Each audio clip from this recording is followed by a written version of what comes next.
বৈরুতে Israeli drone হামলা, বহু হতাহতের আশঙ্কা।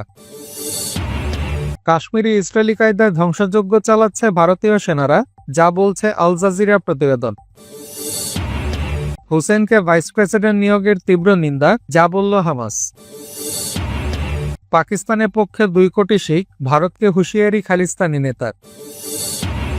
ভারতীয় গদি মিডিয়ার অপচেষ্টা সত্ত্বেও বেরিয়ে এলো পর্যটকদের বাঁচানো মুসলিম যুবকের পরিচয়। পাকিস্তানের সঙ্গে উত্তেজনার জেরে বিরাট আর্থিক ক্ষতির মুখে ভারত। এবং আফগান সীমান্তে পাকিস্তানি সেনাদের মুহুর্মুহু গুলি, নিহত 54। দর্শক, এতক্ষণ শুনছিলেন শিরোনাম, এবার বিস্তারিত। খবর পড়ছে আমি ফজলে রাব্বি। বৈরুতে ইসরায়েলি ড্রোন হামলা, বহু হতাহতের আশঙ্কা। লেবাননের স্থানীয় সংবাদ মাধ্যমের প্রতিবেদন অনুযায়ী রোববার ইসরায়েলি ড্রোন এবং পরে যুদ্ধবিমান দক্ষিণ বৈরুতের দাহিয়া অঞ্চলের আল হাদাত এলাকা লক্ষ্য করে হামলা চালিয়েছে। এতে বহু সংখ্যক হতাহতের আশঙ্কা করা হচ্ছে। আল মানার টিভি জানায়, হামলার আগে দখলদার ইসরায়েলি বাহিনী আল হাদাত অঞ্চলের বাসিন্দাদের জন্য তাৎক্ষণিক উচ্ছেদ নির্দেশনা জারি করে। এরপর একটি ইসরায়েলি ড্রোন ওই এলাকায় প্রাথমিক হামলা চালায়। পরে ইসরায়েলি ড্রোন আরও কয়েকবার হামলা চালায় এবং হাদাত অঞ্চলে একটি নির্দিষ্ট স্থানে তৃতীয় হামলা পরিচালনা করে। আল মানার জানায়, উচ্ছেদের নির্দেশনা দেওয়া অঞ্চলটি মূলত একটি ঘনবসতিপূর্ণ আবাসিক এলাকা। এখানে কোনো সামরিক স্থাপনা নেই। ইসরায়েলি হামলায় এমন এক সময় ঘটল যখন হিজবুল্লাহ ইসরায়েলের মধ্যে স্বাক্ষরিত অস্ত্রবিরতি চুক্তি এখনো আনুষ্ঠানিকভাবে বলবৎ রয়েছে। চুক্তিটি গত নভেম্বর থেকে কার্যকর হলেও ইসরায়েল এর মধ্যে কয়েক হাজার বার সেই চুক্তি লঙ্ঘন করেছে বলে অভিযোগ রয়েছে হিজবুল্লাহর। বিষয়টি অনেকাংশে স্বীকার করে টাইমস অফ ইসরায়েল জানিয়েছে, আজকের এই হামলা ছিল অস্ত্রবিরতির পর থেকে বৈরুতে ইসরায়েলি বাহিনীর তৃতীয় বিমান হামলা। টাইমস অফ ইসরায়েলের প্রতিবেদন অনুযায়ী ইসরায়েল দাবি করছে তারা হিজবুল্লাহর একটি অস্ত্রগুদাম লক্ষ্য করে হামলা চালিয়েছে। তবে হিজবুল্লাহ এই দাবি সরাসরি নাকচ করে জানিয়েছে ইসরায়েল ঘনবসতিপূর্ণ আবাসিক এলাকায় হামলা চালিয়েছে। তবে এই হামলা এখনো ক্ষয়ক্ষতি বা হতাহতের বিস্তারিত তথ্য পাওয়া যায়নি। কাশ্মীরে ইসরায়েলি কায়দায় ধ্বংসযজ্ঞ চালাচ্ছে ভারতীয় সেনারা, যা বলছে আল জাজিরা প্রতিবেদন। জম্মু কাশ্মীরে গত 22 এপ্রিল 26 জনকে হত্যা করে বন্দুকধারীরা। এ হামলার পর নিজেদের নিয়ন্ত্রিত কাশ্মীরে রীতিমতো তাণ্ডব চালাচ্ছে ভারতীয় সেনারা, সঙ্গে চলছে ধ্বংসযজ্ঞ। কাতার ভিত্তিক সংবাদ মাধ্যম আল জাজিরা রোববার 27 এপ্রিল এক প্রতিবেদনে জানিয়েছে, পেহেলগামে সে হামলার পর জম্মু কাশ্মীরে অন্তত 9টি বসতবাড়ি ধ্বংস করা হয়েছে, আর যেগুলো বিদ্রোহীদের বাড়ি বলে অভিযোগ করা হয়েছে। ফারুক তিদা নামের এক বিদ্রোহীর আত্মীয় বলেছেন, ভারত এখন ইসরায়েলি কৌশল অবলম্বন করছে। তারা ইসরায়েলিদের মতো বাড়ি ধ্বংস করেছে। ফিলিস্তিনি কোনো স্বাধীনতাকামী যদি ইসরায়েলিদের উপর হামলা চালায়, তাহলে তাদের বাড়ি ধ্বংস করে দেয় দখলদার ইসরায়েলের সেনারা, আর যা মানবাধিকারের সুস্পষ্ট লঙ্ঘন বলে মতামত মানবাধিকার সংস্থাগুলোর। ভারতীয় সেনারা ফারুক তিদার বাড়ি ধ্বংস করার পর তার আত্মীয় ক্ষোভ করে আল জাজিরাকে বলেন, স্থানীয়দের শাস্তি দিতে এগুলো ইসরায়েলি কৌশল। এ নিরীহ পরিবারগুলোর দোষ কি? এ বাড়িগুলোর সঙ্গে বিদ্রোহীদের সম্পর্ক নেই। আর যখন বিদ্রোহীরা বছর আগে বাড়ি ছাড়ে, তখন তারা তাদের পরিবারদেরও ছেড়ে যায়। ফারুক তিদা লস্করি তৈয়বার যোগ দিয়েছেন বলে ধারণা করা হয়। গত রোববার তার পারিবারিক বাড়িটি বিস্ফোরক দিয়ে ধ্বংস করা হয়। ফারুক তিদার পরিবার জানিয়েছে, তিনি 1990 সালের দিকে পাকিস্তানে চলে যান, এরপর আর কখনো ফিরে আসেননি। দক্ষিণ কাশ্মীরে পুলোয়া গ্রামের স্থানীয়রা জানিয়েছেন, সন্দেহভাজন বিদ্রোহী আহসান শেখের বাড়িও ধ্বংস করেছে ভারতীয় সেনারা। পুলিশের দাবি তিনিও লস্করি তৈয়বার সদস্য। তবে তার বাড়িটি ধ্বংস করতে গিয়ে অন্তত আরো 12টি বাড়ি ক্ষতিগ্রস্ত করে ভারতীয় সেনারা। তাদের একজন আল জাজিরাকে বলেছেন, আমার ঈশার নামাজ পড়ছিলাম, তখন তারা আমার প্রতিবেশীর বাড়িতে বিস্ফোরণ ঘটায়। আমাদের নিচের বাড়ি এবং পাশে থাকা আরো 1 ডজন বাড়িও ধ্বংস হয়েছে। আমাদের দোষ কি ছিল? আমরা এখন কি করব জানি না। তারা শুধুমাত্র আমাদের প্রতিবেশী ছিল। পেহেলগামে হামলার পর জম্মু কাশ্মীরে বিভিন্ন জায়গায় গণগ্রেপ্তার চালাচ্ছে ভারতীয় নিরাপত্তা বাহিনী। এ নিয়ে সেখানকার মানুষের মধ্যে উদ্বেগ ও ক্ষোভ দেখা দিয়েছে। হুসেনকে ভাইস প্রেসিডেন্ট নিয়োগের তীব্র নিন্দা, যা বলল হামাস। ফিলিস্তিনি কর্তৃপক্ষ বা পিএর প্রেসিডেন্ট মাহমুদ আব্বাস কর্তৃক নতুন ভাইস প্রেসিডেন্ট নিয়োগ নিয়ে ব্যাপক বিতর্কের জন্ম দিয়েছে ফিলিস্তিনের বিভিন্ন প্রতিরোধ আন্দোলন ও রাজনৈতিক সংগঠনের মধ্যে। মাহমুদ আব্বাস সম্প্রতি ফাতার সিনিয়র নেতা হোসেন আল শেখকে প্যালেস্টাইন লিবারেশন অর্গানাইজেশন বা পিএলও এর ডেপুটি চেয়ারম্যান ও ফিলিস্তিনি কর্তৃপক্ষের ভাইস প্রেসিডেন্ট হিসেবে নিয়োগ দিয়েছেন। তারই নিয়োগের তীব্র নিন্দা জানিয়ে রোববার এক বিবৃতি দিয়েছে ফিলিস্তিনি স্বাধীনতাকামী সংগঠন হামাস। বিবৃতিতে একে বিদেশি চাপের প্রতিফলন এবং ফিলিস্তিনি কর্তৃপক্ষের জাতীয় ঐক্য উপেক্ষা করে একচেটিয়া মনোভাব বলে আখ্যায়িত করেছে। হামাস বলেছে, আল শেইখের নিয়োগ ফিলিস্তিনের জাতীয় স্বার্থের জন্য নয়, বরং এটি রাজনৈতিক বিভাজন আরও গভীর করবে। ফিলিস্তিনের মুক্তিকামী সংগঠনটি আরও জানিয়েছে, এটি পিএলও এবং পিএর কিছু প্রভাবশালী নেতার গোঁড়ামি এবং ফিলিস্তিনের প্রতিষ্ঠানগুলোকে কার্যত বন্ধ করে দেওয়া নিরলস প্রচেষ্টারই অংশ। বিবৃতিতে হামাস সব ফিলিস্তিনি গোষ্ঠীগুলোকে এই সিদ্ধান্তের বিরোধিতা করার আহ্বান জানিয়ে বলেছে, কোনো বিদেশি হস্তক্ষেপ ছাড়াই পিএলওকে জাতীয় গণতান্ত্রিক ভিত্তিতে পুনর্গঠন করতে হবে।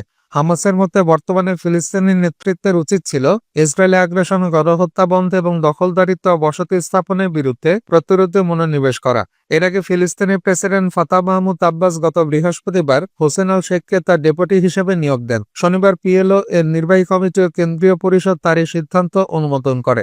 এর ফলে হোসেন আল শেখ এখন ফিলিস্তিনি সংস্থাটিতে আব্বাসের ঠিক পরে সর্বোচ্চ পদে অধিষ্ঠিত হলেন। তবে মূল প্রতিরোধ সংগঠনগুলোর মধ্যে বিশেষ করে হামাস ও ইসলামিক জিহাদ বা পিআইজি এই নিয়োগের কঠোর বিরোধিতা করেছে। তারা আগেই পিএলও এর কেন্দ্রীয় পরিষদের বৈঠক বর্জন করেছিলেন, কারণ তারা আগে থেকে মাহমুদ আব্বাসের ইসরায়েলের প্রতি আপোষমূলক নীতির বিরোধিতা করে আসছে। পাকিস্তানের পক্ষে 2 কোটি শিখ, ভারতকে হুঁশিয়ারি খালিস্তানি নেতার। পাঞ্জাবের খালিস্তানি আন্দোলনের নেতা গুরুপত পন্ত সিং পান্নুন এক ঘোষণায় বলেছেন, ভারতের যে কোনো সামরিক আগ্রাসনের বিরুদ্ধে পাকিস্তানের পাশে দাঁড়াবে পাঞ্জাবের গোটা শিখ সম্প্রদায়। স্থানীয় সময় শনিবার ওয়াশিংটন থেকে প্রকাশিত এক ভিডিও বার্তায় তিনি এই ঘোষণা দেন। এই সময় তিনি হুঁশিয়ারি দিয়ে বলেন, আমরা কখনোই ভারতীয় সেনাবাহিনীকে পাঞ্জাবের ভূমি ব্যবহার করে পাকিস্তানে আক্রমণ করতে দেব না। রোববার প্রকাশিত এক প্রতিবেদনে এই খবর দিয়েছে দ্য এক্সপ্রেস ট্রিবিউন। প্রতিবেদন অনুযায়ী পান্নুন বলেন, আমরা 2 কোটি শিখ পাকিস্তানের পক্ষে এক প্রাচীরের মতো দাঁড়িয়ে আছে। একই সঙ্গে তিনি ভারতের সংখ্যালঘুদের ওপর অত্যাচারের কথা সমালোচনা করে জানান, ভারতে বিশেষ করে শিখদের প্রতি যে দমন নীতি চলছে তা আজ গোটা বিশ্ব দেখছে।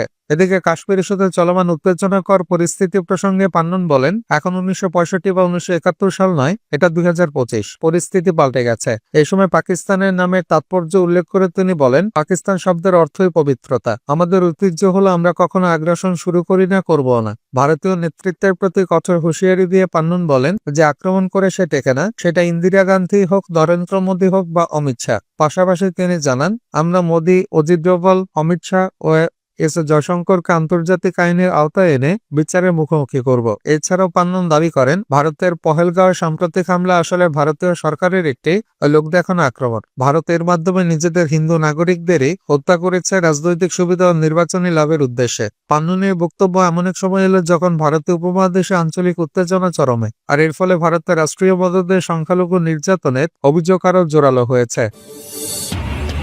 ভারতীয় গদি মিডিয়ার অপচেষ্টা সত্ত্বেও বেরিয়ে এলো পর্যটকদের বাঁচানো মুসলিম যুবকের পরিচয়। জম্মু কাশ্মীরের পর্যটন এলাকা পহেলগামে হামলার পর থেকেই নরেন্দ্র মোদী সরকার বারবার দোষারোপ করে আসছে মুসলমানদের। সরাসরি পাকিস্তানের উপর দায় চাপালো নরেন্দ্র মোদীর দল। বিজেপির নেতারা বলছেন, এই হামলা চালিয়েছে কাশ্মীরি স্থানীয় মুসলমানরা। কিন্তু সামাজিক মাধ্যমে সম্প্রতি ভাইরাল হওয়া ভিডিওতে দেখা গেছে, কাশ্মীরি মুসলমানরা ধর্মবর্ণ নির্বিশেষে উল্টো ঝাঁপিয়ে পড়েছিলেন হামলার শিকার হওয়া পর্যটকদের বাঁচাতে। ভাইরাল হওয়া এসব ভিডিও আবার সামাজিক মাধ্যমে পোস্ট করেছেন স্বয়ং ভারতীয় হিন্দু ধর্মাবলম্বীরা। ভারতীয় মিডিয়ার শত চেষ্টার পরও মুসলমান সেই বীর যুবকের পরিচয় এবার সামনে এসেছে, যে একাই প্রাণপণে লড়ে উঁচু পাহাড় থেকে একের পর এক হামলার শিকার হওয়া হিন্দু ধর্মাবলম্বীকে কাঁধে করে নিচে নামিয়ে এনে প্রাণ বাঁচিয়েছেন। আর জম্মু কাশ্মীরের জনপ্রিয় পর্যটক এলাকা পহেলগামের স্থানীয় বাসিন্দা সাজ্জাদ আহমেদ। তিনি পেশায় একজন শাল বিক্রেতা। পর্যটকদের কাছে শাল বিক্রি করেই সংসার চলে মুসলমান এই যুবকের। হামলার দিন রীতিমতো তিনি বের হয়েছিলেন শাল বিক্রি করতে, কিন্তু চোখের সামনে এমন নির্মম হামলা দেখে তিনি একাই প্রাণ বাঁচিয়েছেন 50 জনের উপর পর্যটকের। মোদী সরকার যেখানে হামলার দায় বারবার কাশ্মীরের মুসলমানদের উপর দিচ্ছেন,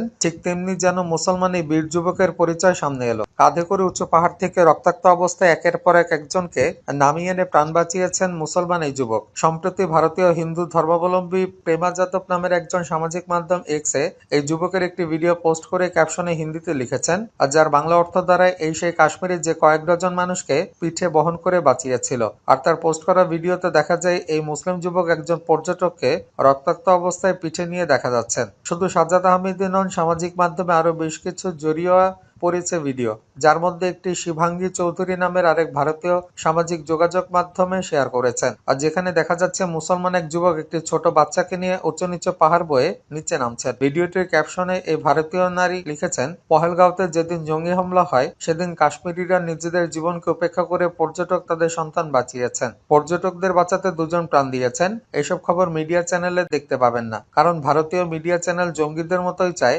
ভারতবর্ষের লোকদের ধর্মের নামে বিভাজন করা। ভারতীয় নারীর পোস্টের পাশাপাশি আরো বেশ কিছু ভাইরাল হওয়া ভিডিওতে দেখা যায় স্থানীয় কাশ্মীরি মুসলমানরা জীবন বাজি রেখে পর্যটকদের রক্ষায় এগিয়ে এসেছেন। আর শিবাঙ্গী চৌধুরী নামে সেই নারীর দেওয়া তথ্য মতে দুজন কাশ্মীরি মুসলমানও পর্যটকদের বাঁচাতে গিয়ে প্রাণ হারিয়েছেন, যা ভারতীয় কোনো গণমাধ্যমেই প্রশ্ন ওঠেনি। আর যদিও ভিডিওতে দেখা যাওয়া যুবকের পরিচয় মেলেনি। এছাড়া 28 বছর বয়সী মুসলিম এক ঘোড়া চালক সৈয়দ আদিল হোসেন শাহ পর্যটকদের বাঁচাতে গিয়ে নিহত